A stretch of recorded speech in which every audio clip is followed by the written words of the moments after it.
तो जैसा कि पिछले एपिसोड में हमने देखा था, पिछली रात में ज़ू ने उस मरमैन को मार दिया था और फिलहाल अब दोपहर का समय था, चीज़ें नॉर्मल लौट चुकी थी। अब आगे मैं प्लान ये कर रहा हूँ कि दिन में मतलब 10-12 मिनट का वीडियो डाल दूँ और शाम में 12 तो 25 के आसपास हो जाएगा, बट देखते हैं। तो सुबह का समय था और हवा का जो एक हल्का झोंका चलता है, तो अगर आप पोर्ट पे भी हो ना, तो वो लहरें हल्की-हल्की नाव को थोड़ा ऊपर-नीचे करती हैं। ज़ू जो कि वापस लौट रहा था, सूर्य की किरणें उस पे पड़ती हैं और ज़ू के लिए देखो कोई बड़ी बात नहीं थी, मतलब वो लेटा हुआ था, मछली मारना या इंसान मारना। और ज़ू का सीधा था, उसको जिंदा रहना है, अगर कोई तड़ी पार कर रहा है तो भाई छोड़ता नहीं। और फिर ये कहता है सेकंड हाइनेस सही थी, ये मछली के जैसा ही महकता है, सड़े हुए मछली के जैसा। धर्मा बोट में वापस लौटने के बाद कपड़े उपड़े धुलना मतलब सब चीज़ करता है, फिर रिलैक्स होता है।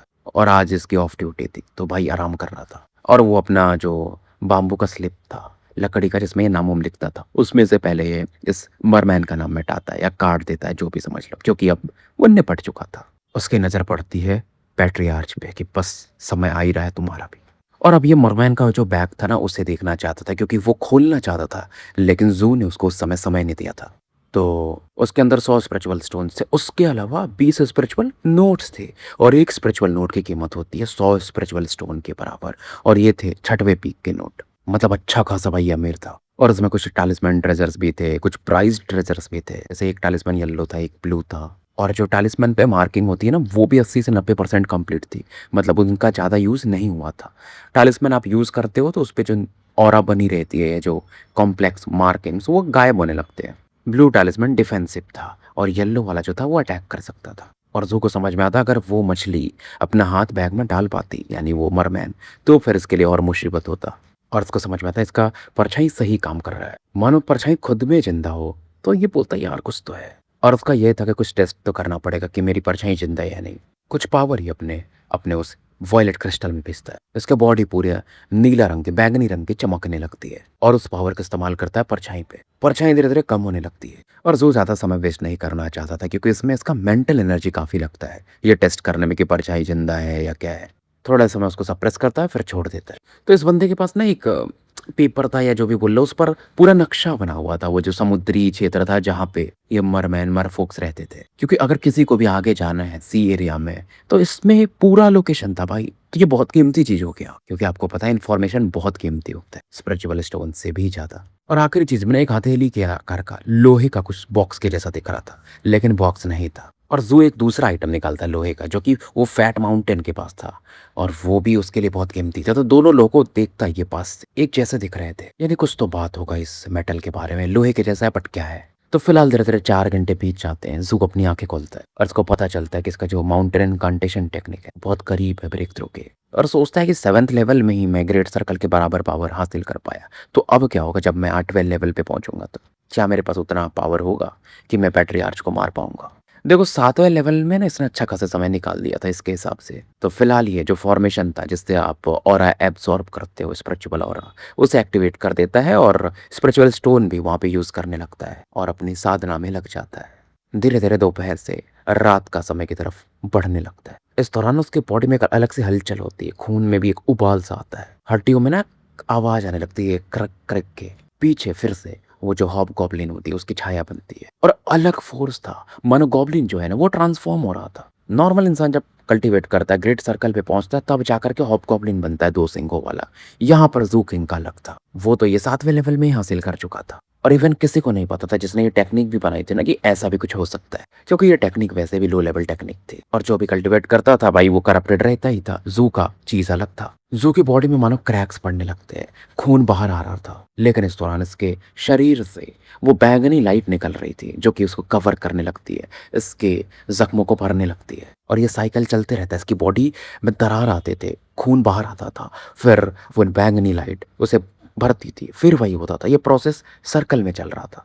अब पावर जो था ना, चारों तरफ फ्लक्चुएशन फील होने लगता। तो बाकी डिसाइपल्स का भी ध्यान आता है इस हार्बर नंबर 79 की तरफ, जो हार्बर नंबर 79 के ही डिसाइपल्स थे बहुत सारे। जू अपनी आंखें खोलता है, आंखें इसकी पूरी लाल थी। हॉबगॉब्लिन और ज्यादा कुर्राटे मारता है और उसकी बॉडी में क्रैक्स आने लगते, एक नई बॉडी दिखती है, ये पूरी हरी थी, आंखें लेकिन पूरी लाल, फैंग्स जो होते हैं ना, हाथ जानवरों के तो होते नहीं है, तो फैंग्स जिसे हम बोलते हैं वो भी काफी नुकीले दिख रहे थे। ऐसे आप क्रॉट टीमन कह सकते हैं, जो कि हॉबगॉब्लिन से ज्यादा स्ट्रॉन्गर होता है। देखो, गॉब्लिन्स माउंटेन को मूव कर सकते हैं, हॉबगॉब्लिन्स समुद्र को ट्रांसपोर्ट कर सकते, क्रॉट टीमन्स किसी को भी निपटा सकते हैं। और जो इस समय की कंडेंसेशन के ऊपर लेवल में पहुंच चुका था। अब इस ऑरा की वजह से ना इसका थर्माबोट भी डैमेज हो जाता है, क्योंकि जब फ्लक्चुएशंस आपकी बॉडी से निकलती है तो जू को भी नहीं पता था ऐसा कुछ हो सकता है जब ये सी एंड माउंटेन वाली टेक्निक में 8वें लेवल पे जाएगा। तो बहुत सारे लोग इसे कॉन्ग्रेचुलेट बोलते हैं, एल्डर ब्रदर कह के बुलाते हैं। तो ये होता है असली प्रेशर, जब आपका पावर लेवल बढ़ने लगता है तो लोग अपने आप इज्जत देते हैं। तो फिलहाल चंद्र की किरणें नाव पे पड़ रही थी, माहौल अलग था,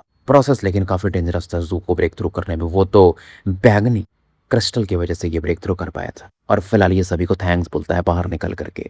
मतलब पहले अपने अंदर में था कमरे के, जो एक कमरा रहता है नाव के अंदर। बाकी डिसाइपल्स भी अपने थर्मापोर्ट के अंदर चले जाते हैं, वो जू को डिस्टर्ब नहीं करना चाहते थे। जू फिर से क्रॉस लेग रोके बैठ जाता है। जू देखता है इसके बोट डैमेज हो गए थे, वो इसकी ऑरा जो निकली थी अचानक से ना, शॉक वेव, उसकी वजह से। तो स्पिरिचुअल स्टोन भी थोड़े सफर किए थे। अब इसका था कि कब होगा अगला ब्रेक थ्रू इसके बॉडी कल्टीवेशन का, यानी सीएन माउंटेन का। बड़ी बात यह थी कि थर्माबोट को रिपेयर करने में काफी टाइम लगेगा, लेकिन फिर भी मरमैन को मार के बहुत सी चीजें मिल गई थी, तो पैसे तो थे भाई के पास।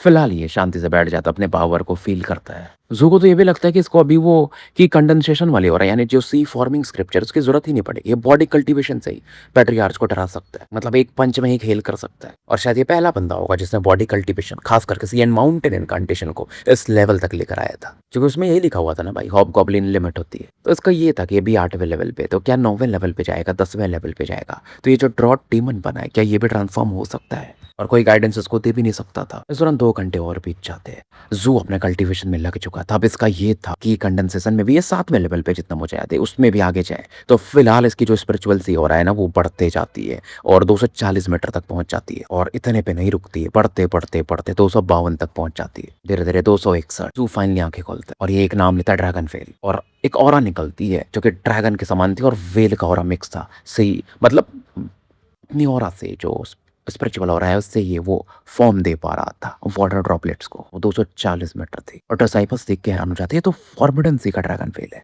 तो शायद जू ने यहाँ पर भी लिमिट ब्रेक कर लिया, मतलब कहीं लिखा नहीं हुआ है ऑफिशियली, बट शायद ही 8वें लेवल पर की कंडेंसेशन के भी पहुंच चुका है, क्योंकि इसका सी जो है वो एक्सपेंड होते जा रहा है। और जू फाइनली बोलता भी है कि फाइनली मैं इस लेवल पे पहुंच चुका हूँ, थोड़ी और ये अपने टेक्निक्स को प्रैक्टिस करता है। और इसके हिसाब से अगर इसे पैट्रियार्च ना समुद्री क्षेत्र में मिल गए तो ये आराम से मार सकता है, क्योंकि समुद्री क्षेत्र में आप वाटर और को और इस्तेमाल कर सकते हो और ड्रैगन वेल ज्यादा पावरफुल होगा। और जू के हिसाब से अगर ऐसे कहीं बैटल होगा ना, तो ये भी सीरियसली इंजर्ड होगा और उन्हें बस इंजर्ड कर पाएगा शायद। इसके हिसाब से इसे समुद्री क्षेत्र में अब जाना पड़ेगा, कल्टीवेशन को और बढ़ाना पड़ेगा, क्योंकि वहां पर आपको रिसोर्सेस मिल सकते हैं। और आने के बाद इसका यही था कि फिर पैट्रियार्च को निपटाऊंगा। और एक चीज और था कि दिन में जाकर के पहले थर्माबोट बोट को अपग्रेड करे, तभी तो भाई आप समुद्री क्षेत्र में जा पाओगे। नहीं तो समुद्री क्षेत्र में जो जीव होते हैं वो आपका नाव का डिफेंसेस अच्छे नहीं है, तो तोड़ के आप पर कभी भी हमला कर सकते हैं। इधर बहुत डिसाइपल्स हैरान थे, यार ये बंदा गजब है। इस दौरान coast guard division harbour number 32 बड़ी सी नाव ना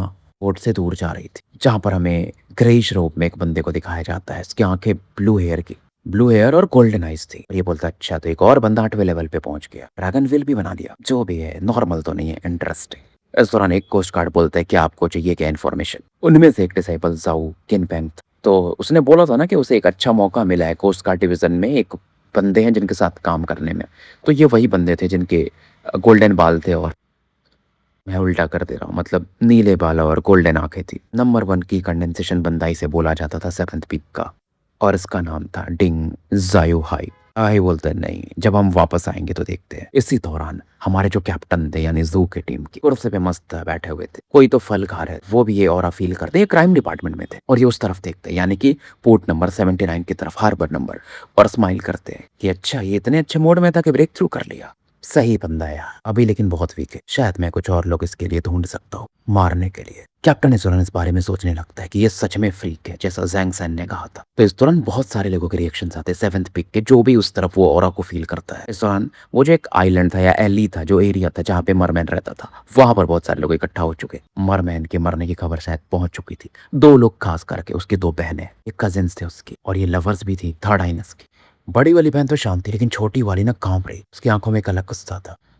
समुद्री क्षेत्र के किनारे में एक ओल्ड मरमैन और वो बता रहा था यहाँ पर हिज हाइनेस की औरत गायब हुई थी, लेकिन इस जगह को साफ कर दिया गया है, कुछ पता नहीं चलेगा। हाइनेस का स्ट्रेंथ काफी ज्यादा था, वो मरने तो नहीं चाहिए मेरे हिसाब से, मिसिंग होंगे। लेकिन उनमें से तभी एक बहन गई थी छोटी वाली कि नहीं, उनका जो लिप था वो भी फूट चुका। ये सुनकर के ओल्ड मैन भी डर जाता है। ये एक थर्मा प्रोटेक्टर था और देखो इसको स्ट्रिक्टली मना किया जाता है, ये नहीं फॉलो करता है, रात में नहीं करता है फॉलो। इसको भी पता था कि कोई रात में वो मरमैन क्या करता था, वो छोटे छोटे बच्चों को किडनैप करके मारता था। तो इसे लगता है कि कहीं सेवन ब्लड आइज के जो टॉप लेवल के लोग हैं उन्होंने ऐसा तो नहीं किया। लेकिन अगर वो मारना चाहेंगे तो उन्हें कवर करने की क्या जरूरत है। खास करके हिज हाइनेस के जो बैग था उसमें एक विश बॉक्स था, वो मतलब हम ऐसे नहीं दे सकते, वो बहुत इंपॉर्टेंट चीज़ है। इस दौरान ये बात ही करते हैं कि हमें रिवेंज चाहिए होगा, और उस बॉक्स से तो ज़्यादा हमारे हिज हाइनेस इंपॉर्टेंट थे। बड़ी बहन कहती तुम्हें रिवेंज चाहिए, मुझे वो विश बॉक्स चाहिए, हमें दोनों मिल जाएगा। अब वो इंपीरियल क्लैन के थे हिज हाइनेस, तो हम उनके ब्लड के थ्रू ट्रैक कर सकते। अगर खून ही आसपास होगा तो सेंस कर पाएंगे। हमें ढूंढना पड़ेगा कि हिज हाइनेस की दुश्मनी किससे किससे थी। सभी को हमें इन्वेस्टिगेट करना पड़ेगा, कौन है जो हमारे क्राउन प्रिंस को मार सकता है। छोटी बहन कहती है जब वो बंदा मिल जाएगा ना, बंदा या जो भी होगा, मतलब उसको तड़पा तड़पा के मारोगे और फिर खा जाओगी।